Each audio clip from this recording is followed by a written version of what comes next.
This is an ABC podcast. So do you remember that time when a couple of hostile submarines invaded Sydney Harbour and then fired off some torpedoes and hit the Garden Island Naval Base and destroyed a passenger ferry, killing hundreds of people? You don't? Well, for some reason, it's not something that's well remembered in Australia. But it did actually happen nearly 80 years ago, on the 31st of May in 1942, right in the middle of World War II. That's when a couple of Japanese midget subs slipped into the harbour. The Japanese forces had already attacked Darwin and Broome a few months earlier, but all that was so far away from the big population centres on the east coast. No one imagined that the Japanese Imperial Navy would be so bold as to sneak into the centre of our biggest metropolis and fire off torpedoes. After the raid, one of the three midget subs disappeared. But in 2006, the wreck of this sub was discovered by some weekend divers. Tim Smith is the Director of Operations at Heritage New South Wales, which manages the site of that sunken submarine. Tim was born long after the incident, but his mum told him the story of how she heard explosions and gunfire on the harbour on that night in 1942 that drove the city into a panic. Hello, Tim. Hi, Richard. Lovely to be on your program. Tell me about what Sydney was like. What you know of what was going on in Sydney that night before all the trouble started? Well, it was a pretty average night. It was the end of the week and a bit gloomy and overcast. There was a moon out and the city was just doing what it did. People were coming back and forward from work late. Manly ferries were running. And it was just a regular night on the harbour. A lot of vessels around and obviously a lot of naval warships in the harbour as well. It was a very busy place. Now, this was after the attack on Pearl Harbor, so the United States was in the war. Were there warships on the harbour that night? Yeah, a number of warships. So we had HMAS Canberra, one of the large Australian warships, cruiser, but also the heavy cruiser USS Chicago, which had come in from repairs from wartime operations in the Pacific. And a number of armed merchantmen, auxiliary cruisers that were in the harbour, and patrol boats. Also, they were armed with machine guns and depth charges. So the big ships were the targets, and that's why the Japanese Imperial Navy set their eyes on Sydney, because it was the largest naval port and repair facility left after the fall of Singapore. And then suddenly to have a naval attack force off Sydney that night was quite a surprise to people who were pretty complacent in Sydney at the sort of on the coast at the end of the war, outside of the actual visibility of the war, really. Yeah, did the average Australian on the street have a sense of imminent threat? Was there a sense that Sydney could have been a target for whatever reason? I don't think it was really. From conversations with my family and people that were around at the time, there was certainly a lot of activity. There were vessels coming and going. There were troops coming in and out through Sydney, but no conflict was visible. There was, all that was far north, up in Darwin and Broome. And even that was reported on fairly quietly because of wartime sensitivities. So the Australian authorities didn't want to spook people in the Australian cities, and merchant ships were going about their business up and down the coast. There were no convoys requirements at this stage because there had been no submarine activity off the coast until that time, that night. Tim, what do we know then about the capability of the Japanese Navy? I mean, did we know that they had subs and midget subs that could sneak their way in? No, that's a really compelling part of the story, and the Japanese were absolutely leading the field in these covert capabilities. There wasn't another navy in the world at the time that had functional midget submarines. In a number of other countries, they were still a concept or in development, but the Japanese Navy had actually started testing these small operating submarines for coastal defence largely in the late 1930s. So at the start of the war, the Japanese US Navy had a number of these craft at their disposal.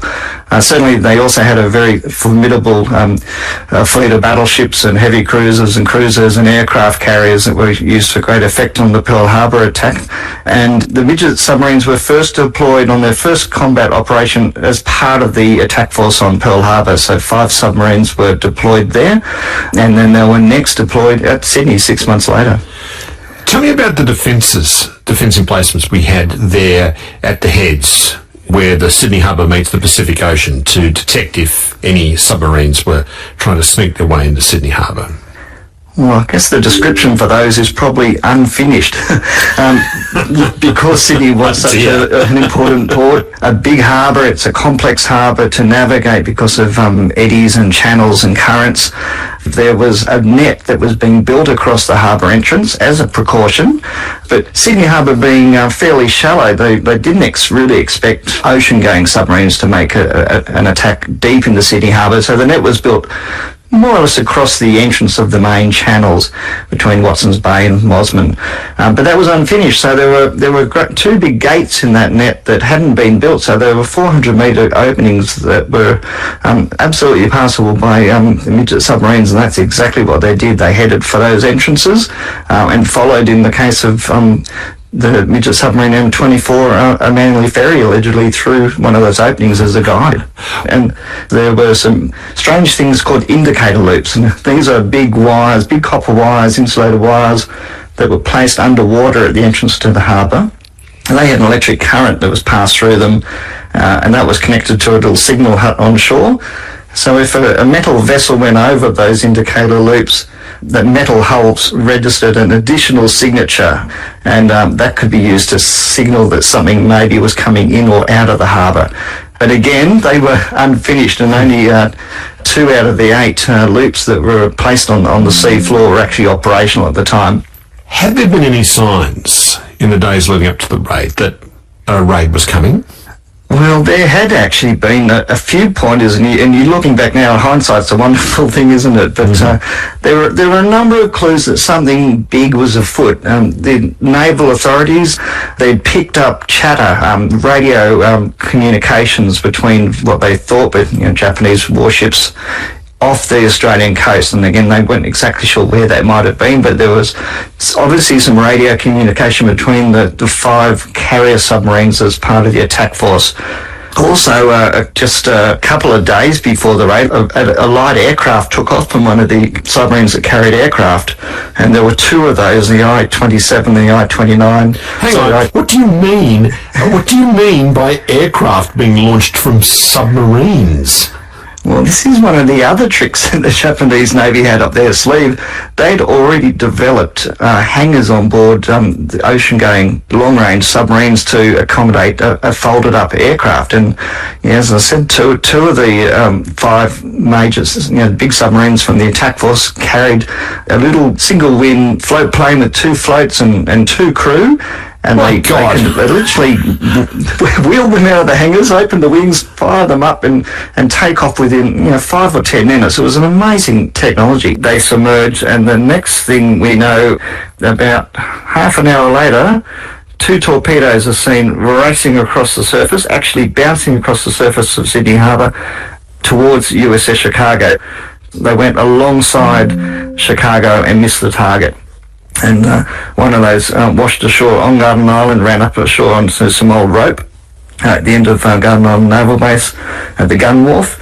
Didn't explode, but the other one went past Chicago under the Cuttable ferry, which was a depot ferry used for sailors to sleep on at night if they were between ship deployments, and that 350-pound warhead exploded against the seawall underneath the Cuttable and destroyed the harbour ferry, and the impact of that explosion was catastrophic. It killed 21 sailors on board and injured another 10 severely. Finally, Tim, 2 of the subs were destroyed and sunk, and the 2 halves were put together and taken around the country as a kind of a war trophy.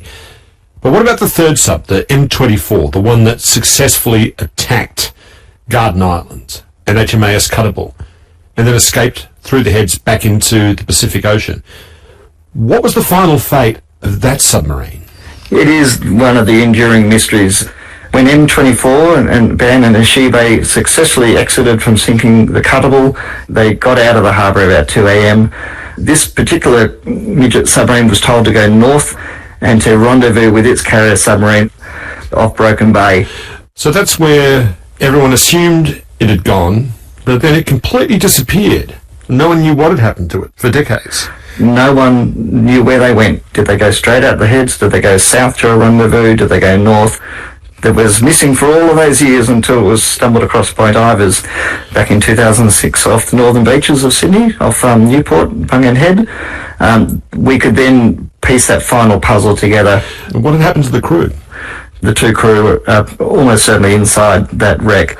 They were either overcome by an event inside the craft, either ran out of oxygen, or maybe they had some battery fumes, poisonous fumes. They were almost certainly out of electric power by the time they got to that position. The next morning, it would have been daybreak by the time they got up to the northern beaches. They would have known they couldn't have stayed on the surface because they would have been seen by aircraft that was now searching for any submarines off the coast. They couldn't sit on the bottom for another 12 hours to wait for a recovery the next morning. And quite possibly they realised the game was up for them as well, and almost certainly used the service revolver to end their lives. Weren't the bodies discovered in the wreck? No, we haven't been able to get inside that craft, and for all of those reasons and remembrance and sanctity of the war dead, we have made a management decision not to probe inside the submarine, and that's partly with the wishes of the family of those two men in Japan today. The Japanese and the Australian governments and the New South Wales government's very respectful of those wishes. The submarine's filled with sand anyway, drift sand that's come through corrosion holes in the hull, and it's highly likely we will never be able to interrogate the interior properly and safely. And we manage it as a war grave, but also as a marker that M24 is the only one of the three midget submarines that attacked Sydney is still in its battle context, where it fell in combat on the 1st of June 1942. And the significance of that site is where it sits on the seabed of Sydney, and we manage it with those values in mind. Tim, it's an amazing story. Thank you so much for sharing it with us today. No, it's been an absolute pleasure.